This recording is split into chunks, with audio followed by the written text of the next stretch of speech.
So I have a short presentation, but I will say that I really enjoy more interacting and not so formal. So please feel free to raise your hand and ask questions. I have, we love questions. So I like to start a little bit about who American Home Life is. We were started by this lady almost total 50 years ago. She lives in my town, and she had the first student to come to American Home Life many years ago, 1972. That's even before I was born, so long time ago. So she started placing international students in homes, and many different countries started coming. And this was actually the first student. She was from Japan. And now, over all these years, you can see that we've actually grown a lot. We had groups of students come, and we found many American families get really excited to have an international student to come live with them, and they can learn a culture. And so now, we've been an organization for 33 years, and we've placed 17,000 students. So we've done this a long time, and that means we've had thousands of host families. And I'm going to share a little bit about my story as well, because how I came to know this organization. So yep, here's some pictures. I'd like to share this to tell you what American schools are looking for in a student. What type of student? They're very interested to see if you are ready and to be a good fit in an American school. They also, of course, they will look at your report cards or your transcripts. We want to know what subjects do you do the best in Korea, and where your interests are. They're going to ask about hobbies. Do you play sports, or do you do any clubs? And the big question they will ask is maybe, why do you want to come to America? Or why do you want to come to their school? So it's always good to think maybe that question of how you could answer. And then what are your future plans? So if you're going to come to America, what will be your goal? Is your goal to be there for just 1 year, or do you want to finish school in America? Do you want to go to an American university? So they will ask you questions like that. I like this picture because when you come to the US, you will have lots of people to help you adjust. You will have a host family, and we'll talk about that. You will have a coordinator, and you can do activities together with other international students. And so our coordinators are usually people who love other cultures, who have traveled, who have hosted students. Sometimes they teach English as a second language, and they are trained to help you build good relationships with your host family and your school. And you'll have your host family. We do a really good job to try find the right host family for you. All our families are all different, though. I can guarantee you that your family may look different than your family, but all of them are doing this because they have a really kind and caring heart.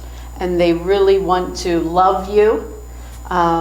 Maybe it will be surprising, but when you come into their home, you will be their son or daughter. We don't say you are a guest. You're not a visitor. You are our family. Your host family wants to spend time with you.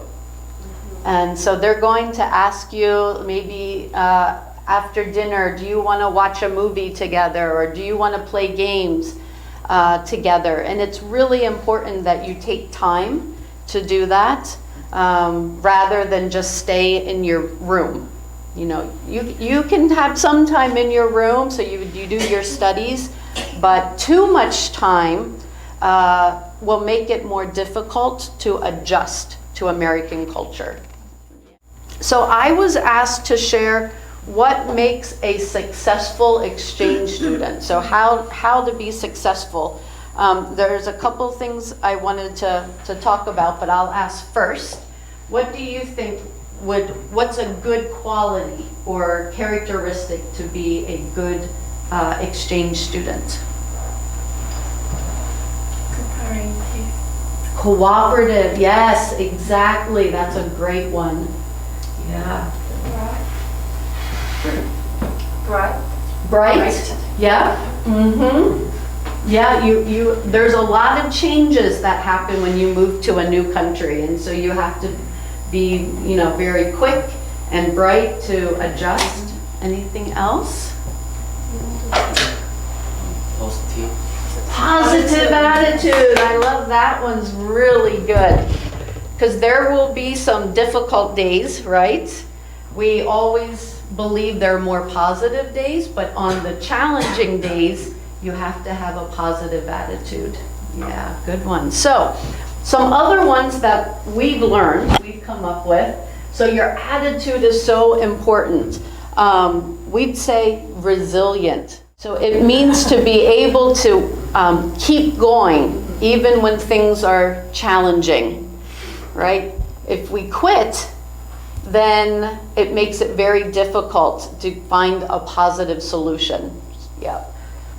Flexible with our attitude, right? So when you go to America, you're going to find some things that are very different than in Korea. And sometimes it can, we need to be flexible to say, oh, okay, they do it in America like this. It's not good or bad, it's just different. Probably one thing that's very different is about food. I think you'll find American culture around food is very different, and it means you might have to be flexible. Because Americans, we don't eat rice every day. We don't eat noodles every day. We eat a lot of what? Bread, chicken, potatoes. Bread and potatoes. So, yeah, being flexible is a really important attitude. And determined. You know that one? Determination? Like pushing on, like I'm going to finish the time or finish the job. So determination is really important. Also your mindset, knowing what your purpose or goal is can really help you have a great experience. So to say, I want to get good grades to be able to do this goal in life. That will help you keep going. And your motivation, why are you going to America? What are you looking to do? The other thing that's really important to be successful is being disciplined, being organized, so being able to study well, having good study habits, which I think most Korean students coming to the US have good study habits, but being organized, that's something that you can always do better on. Organized to make sure you get up in time for school, right? In America, we often ride school buses. And sometimes that bus ride can be a long time. And organized about finishing schoolwork. American parents do not like their children to stay up through the night. We have bedtime, usually 10, 11 o'clock. Be prepared to have a bedtime, we say. So being organized, being helpful, someone even said that, cooperative. American families really like to work together. So in our family, we each have a chore to do, a job to do. Some families, it changes. Each week you get a different job. Some it stays the same. So being helpful with your host parents or host siblings to keep things clean, organized, is really an important part to be successful. Told you I'd tell you a little bit about my story.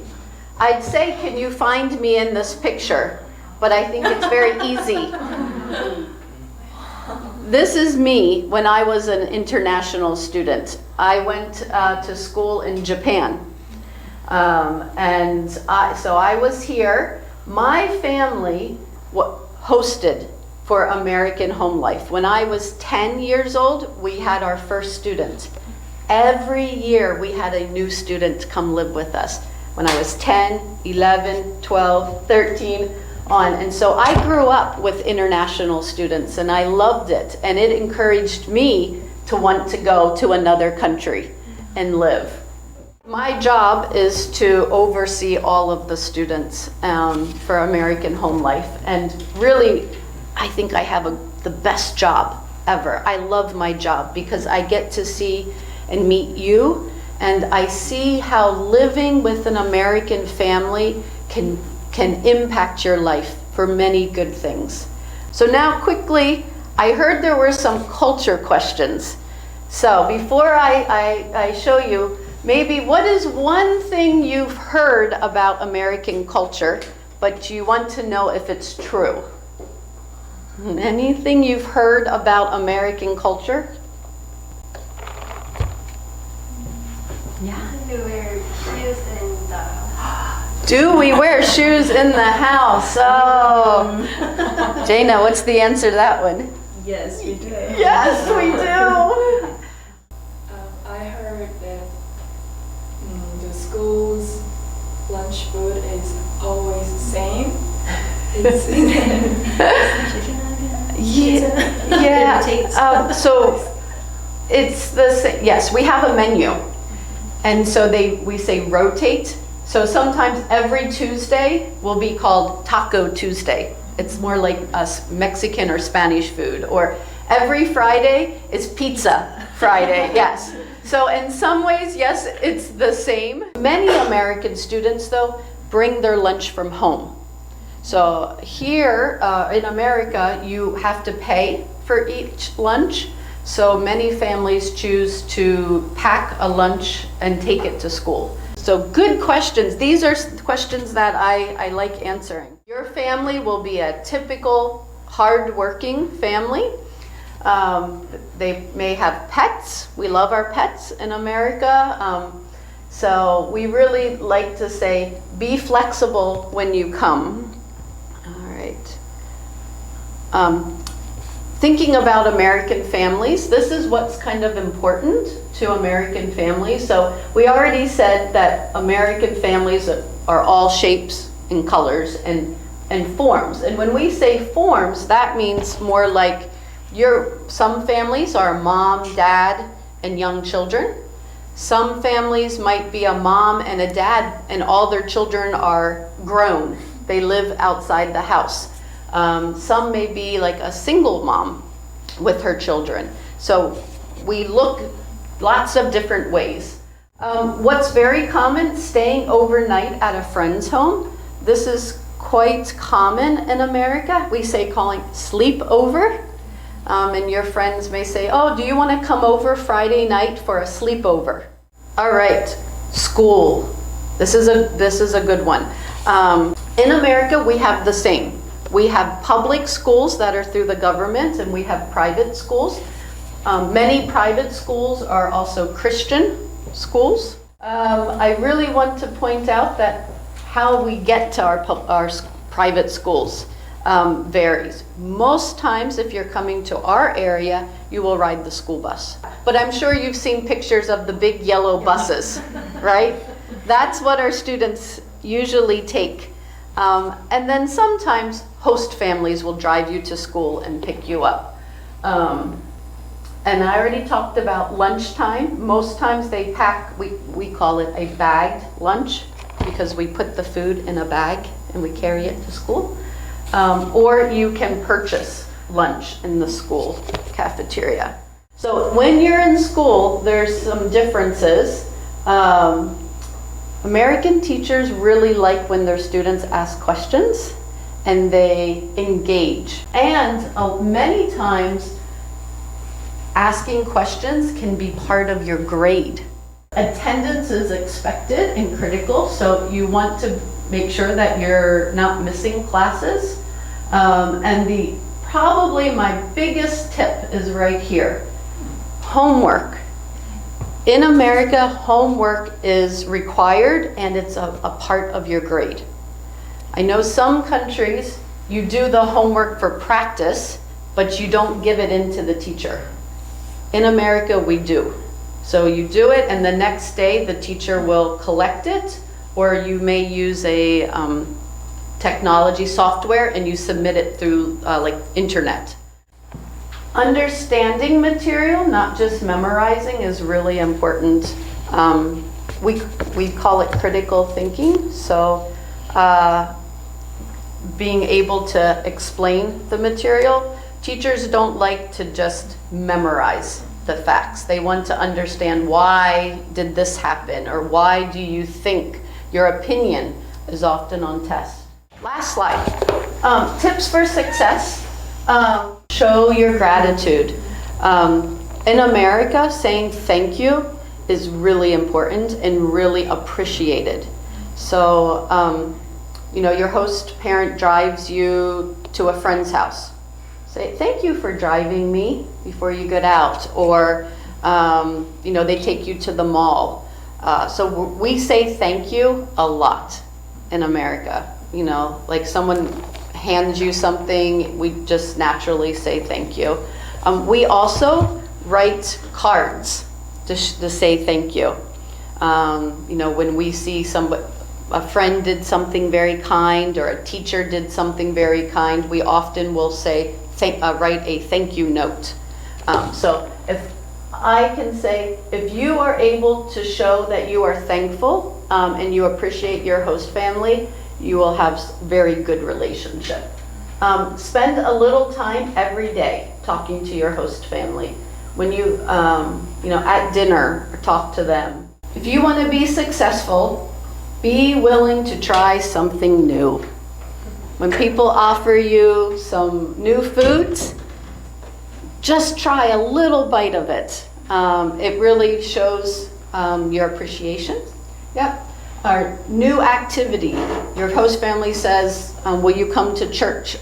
Please come to church with us. Just try it. Yep.